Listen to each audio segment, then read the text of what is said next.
You just want to go like it's a normal day. No, I You don't broke your want. fast. Yes, you did. When you start smoking, now you done broke your fast. You want to smoke cigarettes, you want to smoke weed. You just going about like it's a regular day. Like the fast, you ain't standing for nothing. That's why I'm having an issue. Okay, so you thirsty, baby. Go ahead. You thirsty. I know it's your first fast. It's hard for you. The daylight hours, the days are long. You know what I'm saying? Okay, you broke your word. I overlooked that. But then you want to eat this. You want to eat that. You want to smoke weed. You want to smoke cigarettes. You just, you know what I'm saying? At least leave some shit alone.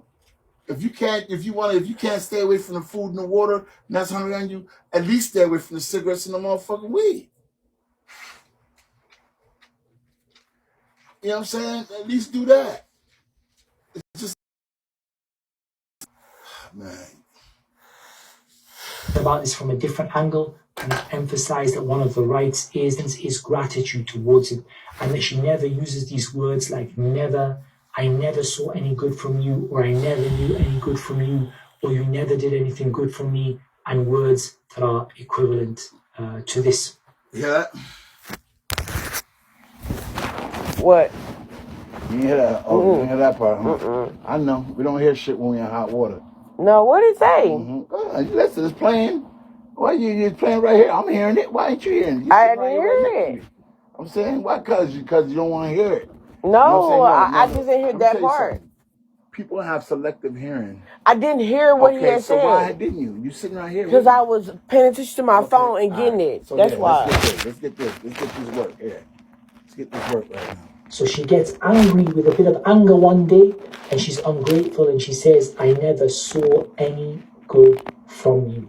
We have already spoken about this from a different angle, and I emphasize that one of the rights is that she should not be ungrateful towards her husband, and one of her obligations is gratitude towards it, and that she never uses these words like never, I never saw any good from you, or I never knew any good from you, or you never did anything good for me, and words that are equivalent. Have I ever said never did? What are you talking about? I never said nothing like that. Or equivalent.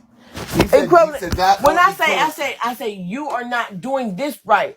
You can't understand constructive criticism. I didn't say you was a bad man. I brag about you all the time. You ain't a real Muslim. You ain't praying right. You ain't doing this Muslim stuff. Like, what are you talking about? If that ain't destructive criticism, if that ain't equivalent, then what is? Okay. What are you talking about? You don't even remember the things you say when you say it. I be telling you that. You say these things, and then you want to come say, yo, babe, I'm sorry. No, you done said this shit. Once you said it, it's gone. It's out your mouth now. Then you want to come apologize like you ain't say it. Like that's supposed to just make everything better. Nah. Because you keep doing that. You can make mistakes. No, but you keep doing these motherfuckers. I keep telling you about your mouth, man.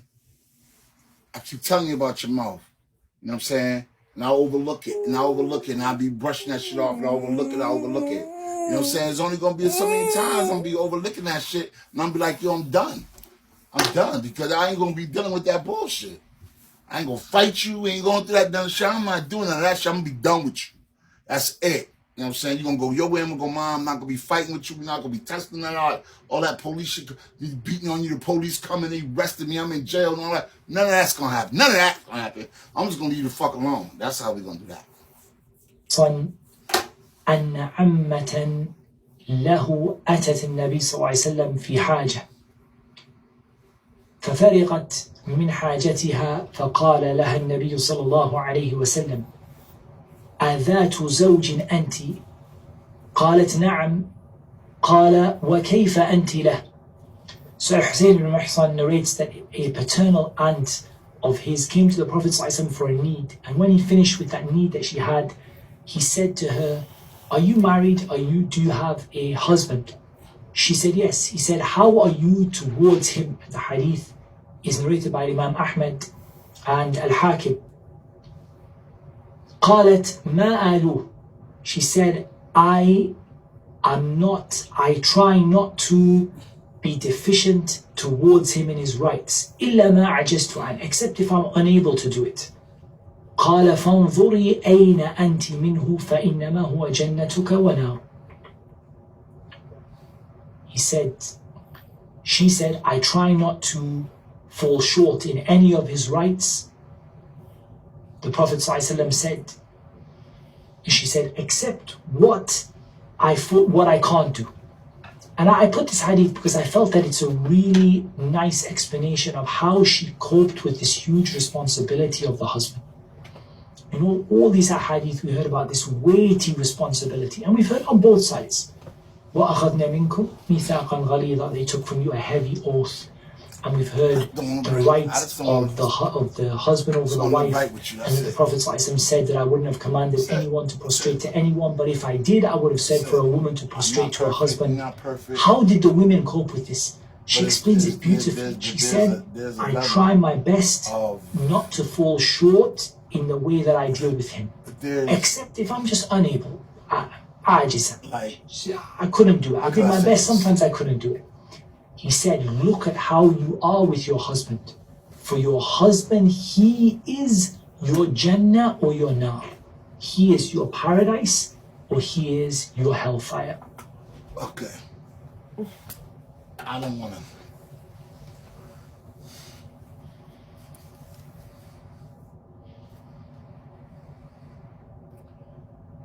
We're going to try this situation.